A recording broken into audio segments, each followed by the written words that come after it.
Hey everyone, welcome to CLAT point and let's start today's the Hindu news discussion जो कि CLAT, AILET, DU LLB, LLM, NLSAT and other law entrance test आप 2022 या 23 में देंगे, आपके लिए इंपॉर्टेंट हो सकता है। तो बिना समय गंवाए शुरू करते हैं। आगे बढ़े उससे पहले आज का जो क्विज क्वेश्चन है वो है कि आईपीसी के अंदर डिफेमेशन का पेनलाइजिंग सेक्शन कौन सा है, कमेंट सेक्शन में जरूर बताइएगा। एडिटोरियल पे आए उससे पहले देखिए, कल जो है इकोनॉमिक सर्वे पेश हुआ है। हमेशा बजट से एक दिन पहले इकोनॉमिक सर्वे आता है। आज बजट 11 बजे के आसपास निर्मला सीतारमण जी पेश करेंगी। कल इकोनॉमिक सर्वे आया था पार्लियामेंट में। तो आज के सेशन में हम इकोनॉमिक सर्वे कैसे क्या हुआ, क्या क्या चीज़ें आई और आपके एग्जाम में जो उससे कुछ क्वेश्चन बन सकते हैं, वो सारी चीज़ें यहाँ पे डिस्कस करेंगे। उसके बाद हम एडिटोरियल पे आते हैं और चीज़ों पे आगे बढ़ते हैं। तो सबसे पहले देखिए, जो इकोनॉमिक सर्वे है ना, इसके अंदर इन्होंने जो ग्रोथ फॉरकास्ट किया है वो बताया है कि 8 से 8.5% रहेगा 2022 से 23 के टेन्योर के अंदर। अब इन चीज़ों में हम आते हैं, थोड़ा सा जाते हैं कि अभी क्या क्या चीज़ें हुई। उससे पहले थोड़ा सा इकोनॉमिक सर्वे के बारे में जान लो। तो देखिए, जो फाइनेंस मिनिस्ट्री ऑफ इंडिया है ये इकोनॉमिक सर्वे प्रेजेंट करती है, ठीक है। और इकोनॉमिक सर्वे जो है पार्लियामेंट में हर साल यूनियन बजट पेश होने से एक दिन पहले किया जाता है। पहले देखिए ये सेम डे होता था बजट के दौरान, लेकिन उसके बाद कुछ एक समय बाद ये डिसाइड किया गया कि इसको सेम डे नहीं करते हैं, क्योंकि इकोनॉमिक सर्वे का जब आपको आइडिया होगा तभी आप बजट से रिलेट कर पाओगे, तो उस साल के बजट से। तो इसीलिए फिर ये सुनिश्चित किया गया कि इकोनॉमिक सर्वे जो है बजट से पहले आए। जो पहला ड्राफ्ट इकोनॉमिक सर्वे का वो प्रिपेयर किया जाता है department of economic affairs finance ministry के द्वारा, जो कि फाइनेंस मिनिस्ट्री का एक पार्ट होती है। ये ड्राफ्ट जो है इसको क्लियर करते हैं चीफ इकोनॉमिक एडवाइजर, कौन है बताओ, अभी नए अपॉइंट हुए हैं, and secretary of economic affairs. Final version जो है वो स्क्रूटनाइज किया जाता है फाइनेंस सेक्रेटरी के द्वारा एंड फाइनेंस मिनिस्टर के द्वारा। Most of the data given by national statistical office, जो एनओसो होता है। देखो, पहले एनओसो का नाम कुछ और था, अभी रिसेंटली इसका नाम एनओसो किया गया है। दो क्वेश्चन मैंने आपसे पूछे जो आप जाके गूगल करना और लिखना, याद करना। चीफ इकोनॉमिक एडवाइजर नए कौन बने हैं एंड एनएसओ का पहले नाम क्या था। Of ministry of statistics and program implementation. Finance minister Shrimati Nirmala Sitharaman जो है उन्होंने इसको पार्लियामेंट में टेबल किया था कल। पहला भारत में जो इकोनॉमिक सर्वे आया था वो फाइनेंशियल ईयर 1950 से 51 में आया था, जब हमारा देश आज़ाद हुआ था। और उसके बाद देखिए फिर बजट के साथ इसको लाया जाता था 1964 तक, बट 1964 में डिसाइड किया गया कि बजट से पहले इसको लाएं, जिससे कि बजट का रिलेवेंस लोगों को समझ में आए। और एनुअल इकोनॉमिक डेवलपमेंट जो कंट्री में होता है उसका पूरी चीज़ इकोनॉमिक सर्वे में होती है। ये एक फ्लैगशिप एनुअल डॉक्यूमेंट है मिनिस्ट्री ऑफ फाइनेंस के द्वारा, जो सारी इकोनॉमी एंड अदर गवर्नमेंट की पॉलिसीज का रिव्यू करता है। पिछले 12 महीने का लेखा जोखा आपको इसमें मिलता है। देखो, इकोनॉमिक सर्वे पे कोई भी क्वेश्चन आएगा आज के सेशन में, ये वाला जो हम टॉपिक कवर कर रहे हैं इससे बाहर नहीं आएगा, तो अच्छे से इसको समझ लेना। और आज से एक नई चीज़ मैं करने वाला हूँ हिंदू के अंदर कि मैं टॉपिक्स भी डाल दूंगा टाइमिंग के साथ। तो जिससे क्या होगा, कल को जैसे आपको कोई टॉपिक सर्च करना है तो आप सीधे सर्च कर सकते हैं मानवेंद्र लिख के, क्लैट पॉइंट लिख के और उस टॉपिक का नाम लिख के। तो फिर वो हिंदू जो न्यूज़पेपर उस दिन वाला उससे रिलेटेड होगा ना, वो दिख जाएगा। अभी क्या होता है कि हम हिंदू में बहुत सारे टॉपिक डिस्कस करते हैं, पर अब आपको कभी कोई टॉपिक ढूंढना है आज से एक महीने बाद, तो आपको ये याद नहीं आएगा कि किस डेट में हुआ था।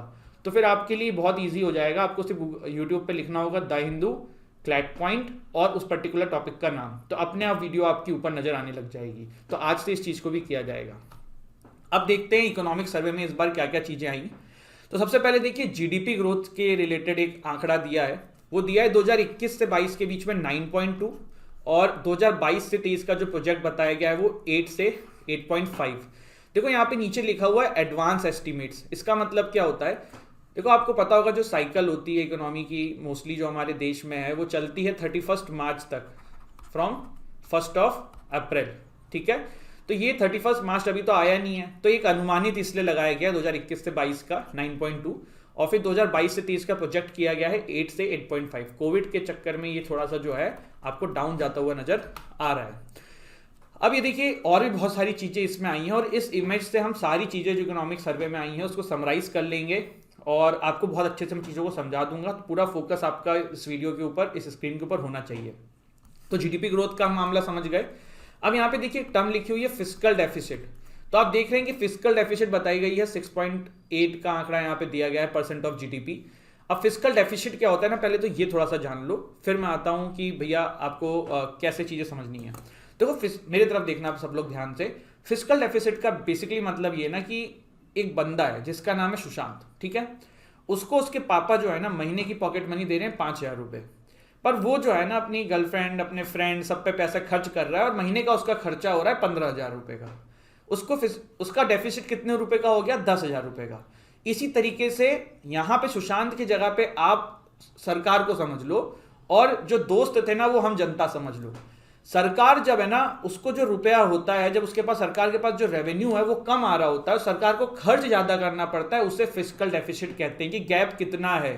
तो 6.8% ऑफ जीडीपी जो है फिस्कल डेफिसिट है। ऑफ कोर्स होगा क्योंकि कोविड आई थी, इसके चक्कर में सरकार ने वैक्सीन फ्री में दी हैं, बहुत सारी स्कीम्स चलाई हैं, तो इसीलिए फिस्कल डेफिसिट जो है वो 6.8% है। 2020 से 21 में और ज्यादा था क्योंकि कोविड उस समय ज्यादा पीक पे था, अभी थोड़ा सा कम है, लेकिन अभी 1-2 साल इसी तरीके से चलना है। फिर देखिए एक टर्म यहाँ पे यूज हुई है इन्फ्लेशन। इन्फ्लेशन क्या होता है? फिर से मेरी तरफ देखो आप।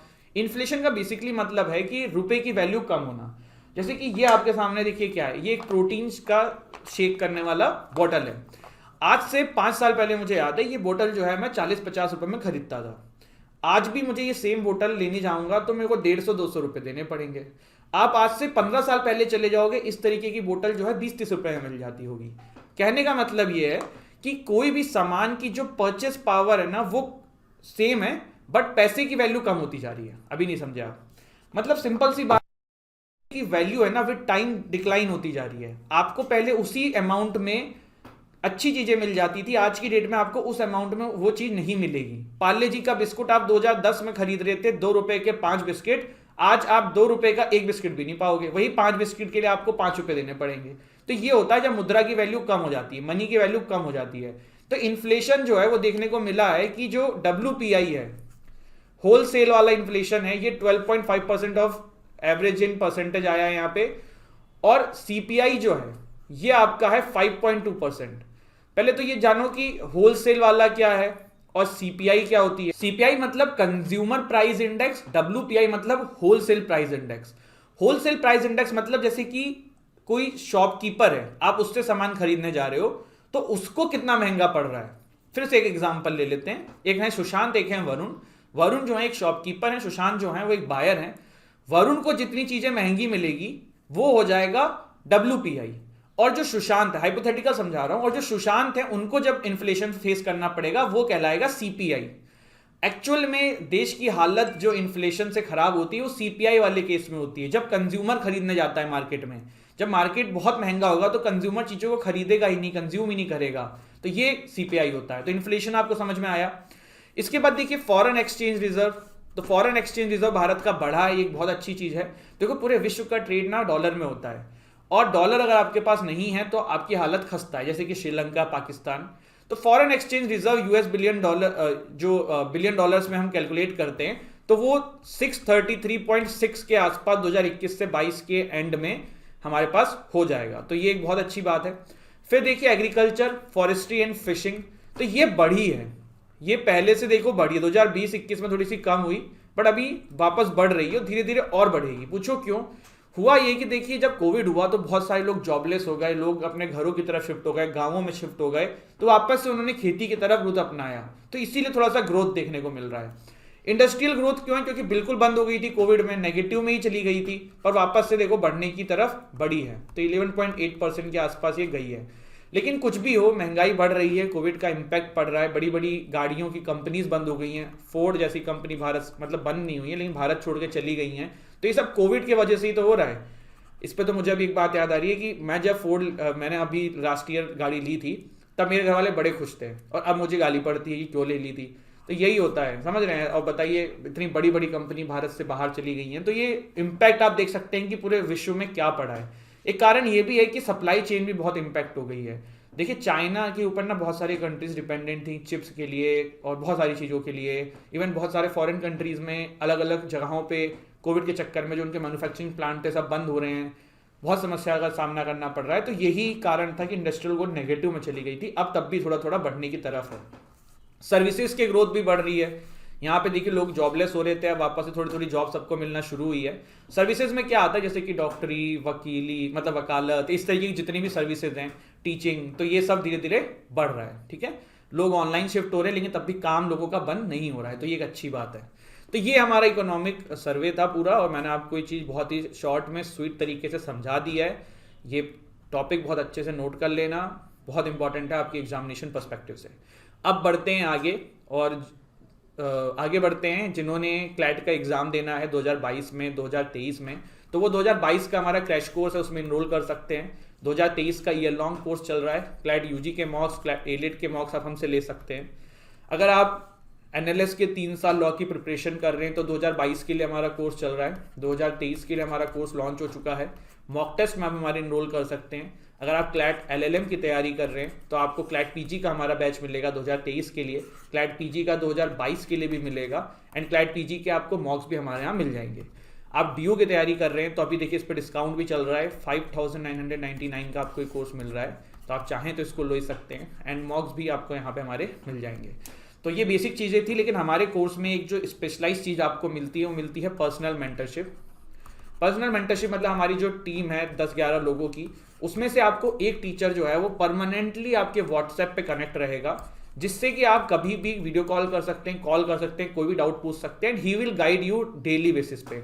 तो ये बहुत स्पेशल चीज़ हमारे इन कोर्सेज की है, और काफ़ी सारे बच्चे हमारे साथ इस चीज़ों का फ़ायदा उठा रहे हैं, तो आप भी चाहें तो उठा सकते हैं। करना क्या है, डिस्क्रिप्शन में जाना है, हमारी ऐप को डाउनलोड करना है, स्टोर सेक्शन में जाना है, इन कोर्स को परचेस कर लेना है, या फिर आप हमारे वेबसाइट पर जाके भी इन कोर्सेज में अपने आप को इनरोल कर सकते हैं। अब आज का एडिटोरियल पेज देखते हैं। देखिए, रशिया और यूक्रेन का क्राइसिस का ना बहुत डेली आर्टिकल आ रहा है, and today is going to be the last day कि हम इसको डिस्कस कर रहे हैं। फिर एक वीक तक तो नहीं करेंगे चाहे कितना भी आए, फिर उसके बाद अगले वीक करेंगे, ठीक है। तो आप लोग आज इस पर थोड़ा सा और फोकस कर लेना, समझ लेना कि आज के बाद फिर मैं इसको डिस्कस नहीं करूंगा। ये देखिए क्या है, the case for vaccinating children against कोविड-19, एक आर्टिकल आया है कि भैया बच्चों को जो है थोड़ा ध्यान दिया जाए और उनको वैक्सीनेट किया जाए। देखिए बीच में ना कुछ इस तरीके की बातें आ रही थी, और इसमें सबका अपना अपना ओपिनियन हो सकता है। जब कोविड की सेकेंड वेव आई थी तो आपको पता है सबसे ज़्यादा यंग जनरेशन ने अपनी लाइफ खोई थी, ठीक है। तो उस समय इस तरीके की बातें भी बोली जा रही थी। मैंने एक सुप्रीम कोर्ट के जज थे, उन्होंने भी इस तरीके की बात कही थी कि किसी भी देश की इकोनॉमी के लिए उस देश की यंग पॉपुलेशन बहुत ज़रूरी है, और जो ओल्ड लोग थे वो ऑलरेडी अपना जीवन 60, 65, 70 साल जी चुके हैं, लेकिन जो यंग जनरेशन थी वो 30 साल, 35 साल इतने ही अपने जीवन को जी पाई थी। तो ये जो कॉन्सेप्ट था ना कि वैक्सीनेट पहले 65 प्लस को करें, वो समझ में नहीं आ रहा था। तो ये एक अलग अलग लॉजिक है, मतलब वो सबका अपना है। तो कहने का मतलब ये कि अब जो देश के बच्चे हैं उनको आपको सबसे पहले वैक्सीनेट करने का प्रावधान रखना चाहिए, अब जल्दी से जल्दी करें, क्योंकि वो फ्यूचर हैं, और उन्होंने अपने जीवन के बहुत मात्र 15, 16, 14, 13 साल बिताए हैं इस धरती के ऊपर, इस दुनिया के ऊपर, तो they deserve to live more. तो ये चीज़ जो है यहाँ पे कहीं नहीं गई इस आर्टिकल में, ये मेरा ओपिनियन है। आर्टिकल में तो कहा है भैया वैक्सीन लगवाओ ऐसे ऐसे, ठीक है। फिर क्या यहाँ पे देखिए सुप्रीम फेलर या सुप्रीम कोर्ट से रिलेटेड आर्टिकल आया है, इसको हम डिस्कस करेंगे। एक इंसिडेंट हुआ है और उसी पे चलते हुए आर्टिकल है, चलिए फिर डिस्कस करते हैं। सबसे पहला आर्टिकल जो है वो है सुप्रीम फेलर। ये क्या है, देखिए एक यूएस के सुप्रीम कोर्ट के लॉयर हैं, इनका नाम है जेम्स एम बैक। इन्होंने एक स्टेटमेंट जारी करी थी। इन्होंने कहा था कि भैया इंडिया का जो सुप्रीम कोर्ट है ना थोड़ा काम नहीं करता ढंग से। हमारा यहाँ का देखिए, हमारे यहाँ का जो सुप्रीम कोर्ट है वो लाइट हाउस की तरह काम करता है, वो समय समय पे चीज़ों में इंटरप्ट करके चीज़ों को सुधारने का काम करता है। तो फिर हमारे देश के एक फॉर्मर जज थे सुप्रीम कोर्ट के, और उन्होंने इस चीज़ का खंडन करते हुए ये बोला, जगन्दा राव करके इनका नाम है, जो फॉर्मर हमारे जज हैं। तो इन्होंने ऐसा कहा कि ऐसा नहीं है, इंडियन जो सुप्रीम कोर्ट है वो भी सेम इस तरीके से काम कर रही है और बहुत अच्छा काम कर रही है। तो राइटर जो है यहाँ पे कुछ अच्छी बातें बताते हैं, कुछ बुरी बात बताते हैं इस आर्टिकल में। जैसे कि इन्होंने बोला है कि बहुत सारे केसेस में सुप्रीम कोर्ट ने बहुत अच्छा इंटरप्रिटेशन किया है, जैसे कि सबरीमाला, ट्रिपल तलाक, और भी बहुत सारे आपको याद होंगे, है ना, ये अपना ये वुमेन्स को परमानेंट कमीशन वाला, बहुत सारी चीज़ों में सुप्रीम कोर्ट जो है समय समय बहुत अच्छा वर्डिक्ट देती है। एक आपका ये हो गया जो विशाखा गाइडलाइंस आई थी सेक्सुअल हैरेसमेंट के लिए, निर्भया के लिए जो गाइडलाइंस आई थी, निर्भया केस के बाद जो गाइडलाइंस आई थी, बाद में उसे ही एक्ट में इंप्लीमेंट किया गया था बहुत सारी चीज़ों को। तो ऐसे सुप्रीम कोर्ट ने बहुत अच्छा काम किया, लेकिन राइटर भी कुछ क्रिटिसाइज भी करते हैं कि बहुत सारे केसेस जो है ना वो पेंडिंग पड़े हुए हैं हाई कोर्ट के अंदर, सुप्रीम कोर्ट के अंदर। इंडिया में सबसे ज़्यादा इलाहाबाद हाई कोर्ट में केसेस पेंडिंग है। तो ये इन सब कोर्ट्स की ड्यूटी भी है, मॉरल रिस्पॉन्सिबिलिटी भी, कि इन केसेस को जल्द से जल्द सॉर्ट आउट करें, सुनवाई करें, लोगों को जस्टिस प्रोवाइड हो, और इस तरीके की चीज़ें हैं। बड़ा ताजुब होगा आपको कभी कभी जान के कि ऐसे ऐसे भी केसेस निकलते हैं कि 8-8, 10-10 साल तक जो है लोग जेल में होते हैं और उन पे जो है केसेस फाइनली नहीं होते हैं। फिर 10 साल बाद पता पड़ता भी हो कि भैया उसने कुछ नहीं किया है, तो उसका क्या फायदा है। इंडियन कॉन्स्टिट्यूशन के अंदर सुप्रीम कोर्ट के बारे में आपको पार्ट 5 जो है चैप्टर 6 के अंदर सारी चीजें कवर मिलेंगी। आर्टिकल 124 से लेके 147 जो है पार्ट 5 के अंदर वो कॉन्स्टिट्यूशन का डील करता है organisation, independence, jurisdiction, power and procedure of the supreme court. Indian constitution के अंदर आर्टिकल 124 सब क्लॉज 1 के अंदर ऐसा कहा जाता है कि there shall be an supreme court of India constituting of a chief justice of India and until the parliament by law prescribe a large number of not more than 7 other judges। तो एक चीज यहाँ पे आपको समझ में आई कि जब हमारा कॉन्स्टिट्यूशन ओरिजिनल आया था तब 8 जजेस थे, 7 जज प्लस 1, ठीक है। अभी कितने, तुरंत याद करने की कोशिश करिए। The jurisdiction of supreme court of India can be broadly categorise original jurisdiction, appellate jurisdiction, advisory jurisdiction. ये एक दिन मैंने पूरे सेशन में डिटेल में भी बताया था कि ये क्या क्या होते हैं। सुप्रीम कोर्ट के अंदर जो नंबर ऑफ जजेस बिल आया था 2019 के अंदर वो 31 से 34 किया था संख्या को, 33 plus 1 chief justice of India. और ये चीज यहाँ पे ध्यान रखिएगा, दोनों चीजें। The strength of supreme court जो पहले थी जब हमारा कॉन्स्टिट्यूशन नया आया था तब 8, ठीक है। अपॉइंटमेंट कैसे होती जजेस की, इसका भी बहुत बढ़िया कहानी है। कोलेजियम सिस्टम की अपने आप में एक बहुत बड़ी कहानी है, तो इसको थोड़ा ध्यान से सुनिएगा, समझने की कोशिश करिएगा। जो सुप्रीम कोर्ट के जज होते हैं ना, उनको अपॉइंट करता है प्रेसिडेंट, ठीक है। सीजीआई जो है वो प्रेसिडेंट के थ्रू अपॉइंट होते हैं। प्रेसिडेंट कंसल्ट करते हैं विद जो जज उनको लगता है, जिनसे जरूरी लगता है, जो प्रेसिडेंट के इच्छा अनुसार उनसे प्रेसिडेंट कंसल्ट कर सकते हैं, चाहे वो फिर सुप्रीम कोर्ट के जजेस हों दूसरे या हाई कोर्ट के जज हों। ही डीम्स नेसेसरी, यहाँ पे ये चीज लिखी हुई है। इसके बाद जो दूसरे जजेस होते हैं except chief justice of India, उसमें आपको प्रेसिडेंट को सीजीआई से कंसल्ट करना कंपलसरी है। और chief justice is obligatory in the case of appointment of a जज अदर देन चीफ जस्टिस, ठीक है। The consultation with the chief justice is obligatory, ये मैंने आपको बताया। Appointment of chief justice from 1950 to 1973 जो है ना, वो ऐसा होता था कि जो सीनियर मोस्ट जजेस होते थे उनको यहाँ पे जज बना दिया जाता था। लेकिन 1973 में जब केशवानंदा भारती केस आया था, उसमें सुप्रीम कोर्ट ने सरकार के काफी ज्यादा, मतलब कह सकते हो कि नुकसान पहुंचा दिया था। इंदिरा गांधी जी के अगेंस्ट में चली गई थी सुप्रीम कोर्ट, और उन्होंने कह दिया था कि बेसिक स्ट्रक्चर का वायलेट नहीं कर सकते हो। जिसके चलते हुए इंदिरा गांधी जी ने क्या किया कि जो टॉप 3 सीनियर जजेस थे ना, उनको सुपरसीड करके जो 4 सीनियर मोस्ट जजेस थे एएनरे, उनको चीफ जस्टिस बना दिया था। ये बहुत बड़ा एक कदम यहाँ पे इंदिरा गांधी जी के द्वारा उठाया गया था, और जिसकी वजह से अगले ही दिन इन तीनों सीनियर मोस्ट जजेस ने रिजाइन दे दिया था। चीफ जस्टिस ऑफ इंडिया जो है ना, वो एक बहुत ही सिंपल प्रोसेस है। आज की डेट में तो कॉलेजियम सिस्टम हो गया है जिसके थ्रू सारे जजेस आते हैं, लेकिन कॉलेजियम सिस्टम की कहानी अपने आप में बहुत बड़ी है।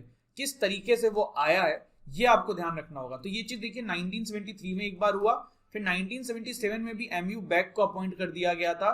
वो सीनियर उनसे जजेस वहां पे मौजूद थे उसके बावजूद भी। फिर क्या हुआ, देखिए 1993 में सेकंड जज केस आया। इसके अंदर सुप्रीम कोर्ट ने ये रूल किया कि सीनियर मोस्ट जज of the supreme court should alone be appointed to the office of the chief justice of India. यहां से चीजें जो है थोड़ी बदलना शुरू हुई। इसके बाद देखिए आपका थर्ड जज केस आता है 1998 के अंदर, और वहां पे सारी केसेस जो हैं सारी की सारी चीजें सुप्रीम कोर्ट के अंडर में चली जाती हैं। पहला देखिए फर्स्ट जज केस था 1982 का। इसमें कोर्ट ने हेल्ड किया consultation does not mean concurrence and it only implies exchange of views. तो यहाँ पे गवर्नमेंट के फेवर में था। सेकंड जज केस के अंदर ये कहा कि भैया आपको सीनियर मोस्ट जजेस को लाना है और ये जरूरी है। The court reverse its earlier ruling and change the meaning of the word consultation to concurrence. Third जज केस में कहा गया कि चीफ जस्टिस ऑफ इंडिया की अपॉइंटमेंट के लिए आपको कंसल्टेशन ऑफ प्लेरिटी जजेस करने की जरूरत है। मतलब जो most of the supreme court के जज होंगे, सीनियर जजेस होंगे, आपको उनसे बात करने की जरूरत है। तो ये चीजें देखी गई। फिर थर्ड जज केस के अंदर ही यहाँ पे ओपिनियन दिया गया कि सुप्रीम कोर्ट के जो सिलेक्शन है जजेस का वो सीनियर मोस्ट जजेस करेंगे, और रिकमेंडेशन आएगा चीफ जस्टिस ऑफ इंडिया से।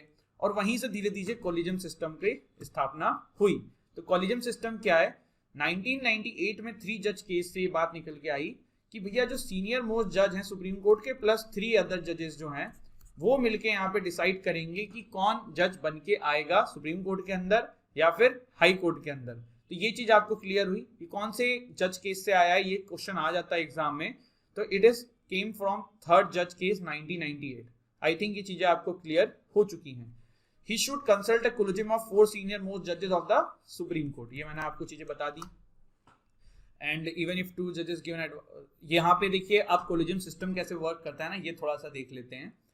देखिए कॉन्स्टिट्यूशन के अंदर कोलिजियम के बारे में कहीं कोई चर्चा नहीं है। अगर कभी ऐसा क्वेश्चन आ जाए क्या कॉन्स्टिट्यूशन कोलिजियम सिस्टम के बारे में बताता है, डिफाइन करता है, ऐसा कुछ भी तो नहीं है। देखिए कोलिजियम सिस्टम जो है ना, ये नाम बनाते हैं, इन्होंने मान लिए 4 नाम चुने हैं, ठीक है, A B C D। इन्होंने ये नाम जो है ना प्रपोज किए गवर्नमेंट को प्रपोज किया कि भैया हमें इन चारों को जज बनाना है, आप इनकी अपॉइंटमेंट कराइए। गवर्नमेंट जो है, मान लो उसने, गवर्नमेंट को 3 नाम पसंद आए, उन्होंने 3 का नाम फॉरवर्ड कर दिया, पर उनको चौथा नाम पसंद नहीं आया, तो वो चाहते हैं कि चौथा जज ना बने, तो क्या गवर्नमेंट इसकी अपॉइंटमेंट रोक सकती है? तो जवाब है डायरेक्टली नहीं। गवर्नमेंट क्या कर सकती है, वो एक बार फिर से कोलिजियम के पास डी का नाम भेजेगी, वो कहेगी कि भैया रिकंसीडर कर लो, हमें नाम पसंद नहीं है। पर अगर कोलिजियम जो है वो फिर से डी का नाम आगे फॉरवर्ड कर देगा, तब गवर्नमेंट बाध्य है उनको ये अपॉइंटमेंट करानी पड़ेगी। तो इस तरीके से यहाँ पे ये कोलिजियम सिस्टम का जो पूरा फंक्शन है ये वर्क करता है। 99 कॉन्स्टिट्यूशनल अमेंडमेंट एक्ट 2014 जब आया था, तो उसमें नेशनल जुडिशियल कमीशन एक्ट के थ्रू ये करने की कोशिश करी गई थी कि जजेस की अपॉइंटमेंट जो है वो सरकार करेंगी, गवर्नमेंट करेंगी। तो ये जो है सुप्रीम कोर्ट ने खारिज कर दिया। उन्होंने कहा कि भैया ये बेसिक स्ट्रक्चर का वायलेशन है, इंडिपेंडेंस ऑफ जुडिशरी का वायलेशन है, तो आप ऐसा नहीं कर सकते, ठीक है। क्वालिफिकेशन ऑफ जज क्या होनी चाहिए? अगर भारत में आपको सुप्रीम कोर्ट का जज बनना है तो आपकी क्या क्वालिफिकेशन होनी चाहिए? तो आप सिटीजन ऑफ इंडिया होनी चाहिए भैया, ये तो कंपल्सन है। जज ऑफ ए हाई कोर्ट होने चाहिए, और high court in succession for 5 years at least, या फिर आप एडवोकेट होने चाहिए हाई कोर्ट के अंदर, succession for 10 years। Supreme court में एडवोकेट होंगे तो भी चलेगा। He should be A distinguished jurist in the opinion of the president, president के ओपिनियन में वो एक जूरिस्ट होने चाहिए। और मिनिमम एज जो है प्रिस्क्राइब नहीं करता है हमारा कॉन्स्टिट्यूशन जजेस को लेके। तो ये कुछ चीजें हमने जानी। Supreme court collegium recommends Bhandari for chief justice post, ये आज ही का न्यूज है, तो इसी के साथ मैंने रिलेट करके आपको कनेक्ट कर दिया। सुप्रीम कोर्ट की कोलिजियम ने रिकमेंड किया है मद्रास हाई कोर्ट के एक्टिंग चीफ जस्टिस का नाम, इनका नाम है Munishwar Nath Bhandari, as its chief justice. तो ये हमने देखा। अब आगे बढ़ते हैं। अगला आर्टिकल है the mind and the state of Russia's president. ये आर्टिकल देखिए यूएसएसआर वाले आर्टिकल से है। थोड़ा सा पहले इसको मैं समझा देता हूँ कि एडिटोरियल क्या कह रहा है, फिर वो तो रिवाइज कर लेंगे, हमने डेली देखना है। यूएसएसआर जो है ना, देखिए ये डिसइंटीग्रेट हो गया था, छोटे छोटे कंट्रीज में बढ़ गया था। अगर आपने वर्ल्ड हिस्ट्री में रुचि रखी होगी और कभी पढ़ा होगा, तो जो रशिया था, जब देखिए उन पे वॉर होते थे, उन्होंने 2 बहुत बड़े बड़े वॉर लड़े थे, तो वॉर तो वो जीत जाते थे, लेकिन इनके जो लीडर्स होते थे ना, जो इनके जनरल्स होते थे, जो इनके आर्मी के हाई पोस्ट के बंदे होते थे, ये बहुत अय्याश किस्म के होते थे, बहुत पैसा उड़ाते थे, बहुत मस्ती करते थे जीतने के बाद। प्लस ये किसी की भी युद्ध में घुस जाते थे। आप उनके दोस्त तो कहेंगे भैया हमसे हमारी मदद करो, वो पहुंच जाएंगे, वहां पे भी युद्ध करने लग जाएंगे। तो ये प्रॉब्लम की वजह से ना यूएसएसआर में जो रशिया थी, जो मेन उस समय उसका पार्ट होती थी, इनके पास जो है पैसों की फंडिंग की कमी होने लगी, और जिस वजह से फिर यूएसएसआर को बैलेंस नहीं कर पाया और यूएसएसआर जो है वो डिसइंटीग्रेट हो गया। किसी भी चीज को चलाने के लिए देखिए पैसा जो है बहुत जरूरी है, आपकी लाइफ को चलाने के लिए पैसा जरूरी है।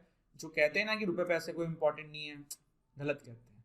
ठीक है, एंजॉय करो लाइफ को, लेकिन एक नॉर्मल पैसा आपके पास नहीं होगा तो आप अपनी लाइफ को एंजॉय नहीं कर पाओगे, सारे क्लेश जो है शुरू हो जाएंगे। इसलिए तो आप पढ़ाई कर रहे हो, इसलिए तो आप सेशन देख रहे हो कि पैसा कमा सको ना। तो ये प्रॉब्लम थी। फिर यूएसएसआर डिसइंटीग्रेट हुआ इन 15 कंट्रीज के अंदर, जिनके नाम मैंने आपको ऑलरेडी बता दिया है। अब क्या मसला है, जल्दी से ध्यान से सुन लो, आपको याद ही होगा। यूक्रेन जो है उसको नेटो में लाने की कोशिश कर रहे हैं, पर रशिया नहीं चाहता है कि यूक्रेन को नेटो में पार्ट मिले, क्योंकि उसका जस्ट पड़ोसी है, ब्लैक सी बगल में है। तो कल को नेटो वाले यूक्रेन के थ्रू रशिया पे अटैक कर सकते हैं, कल को वॉर या कुछ इस तरीके की चीज़ें होती हैं। तो ये सारी चीज़ें हमने जानी। और रशिया की कुछ और भी डिमांड्स हैं कि 1998 के बाद जितने भी बंदों को आपने नेटो में डाला है, आप उन सबको निकालो। नेटो क्या है? नेटो एक संस्थान है, 1949 में बनाई गई थी अगेंस्ट द यूएसएसआर। भाई यूएसएसआर तो डिसइंटीग्रेट हो गया, लेकिन नेटो कंटिन्यू चलती आती है।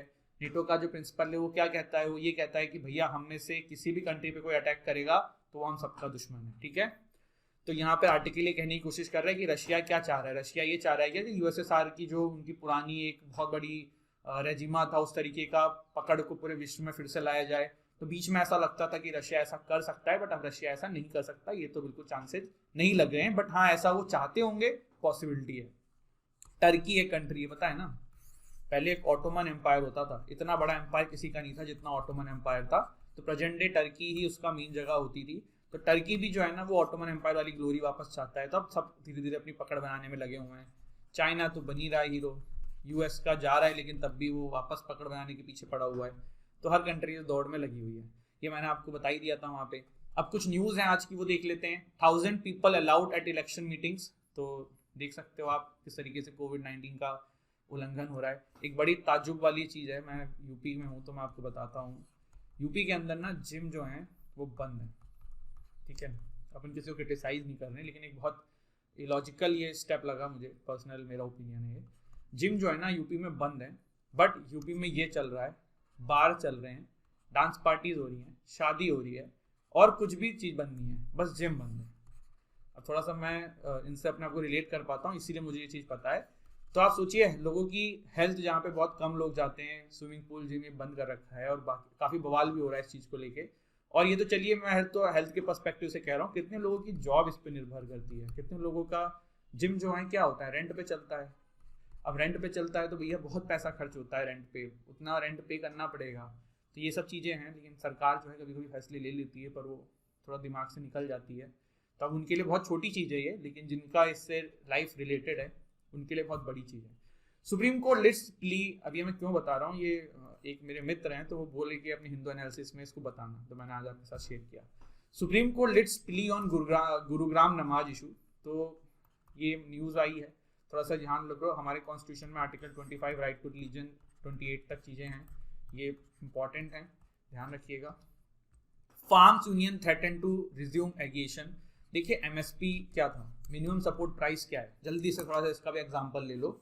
मान लो कि ये भैया मैंने जो है ना लौकी की फसल उगाई है, ठीक है, दिस इज क्या, लौकी, हाइपोथेटिकल है।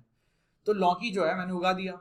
अब इस साल जो लौकी की कीमत थी ना 50 रुपये किलो बिक रही थी, मैं भैया खुश, मैंने कहा अगले साल ही 50 में बेचूंगा, मस्त पैसे कमाऊंगा।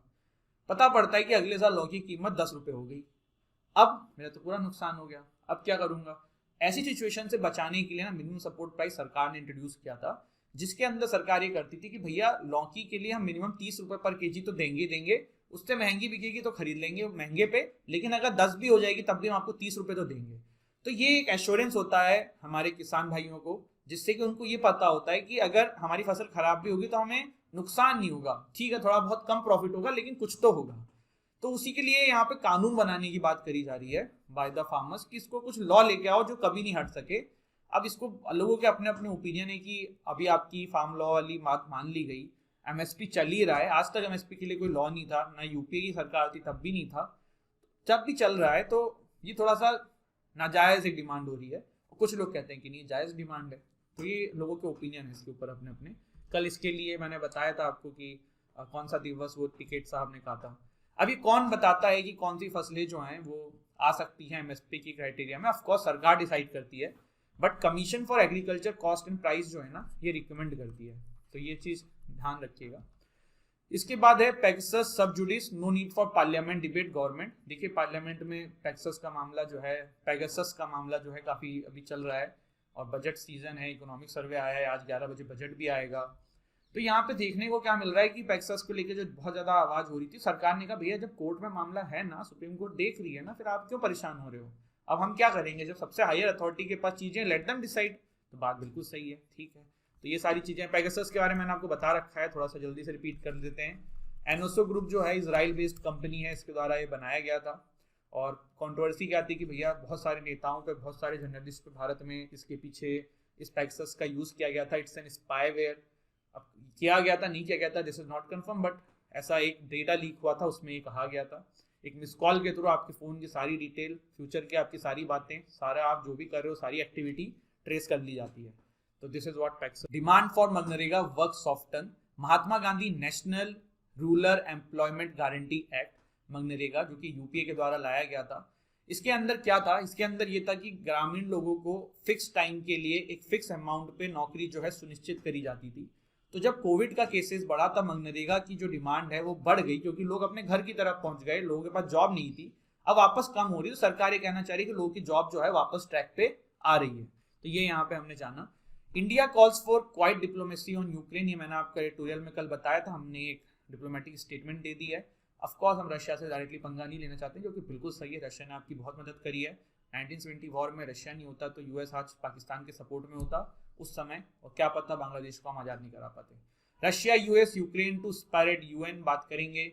Burkina Faso suspended from AU following coup, मैंने आपको बताया था कि बर्किना फासो में कूप कर दिया है मिलिट्री ने, एक दिन हमने एडिटोरियल में डिस्कस किया था।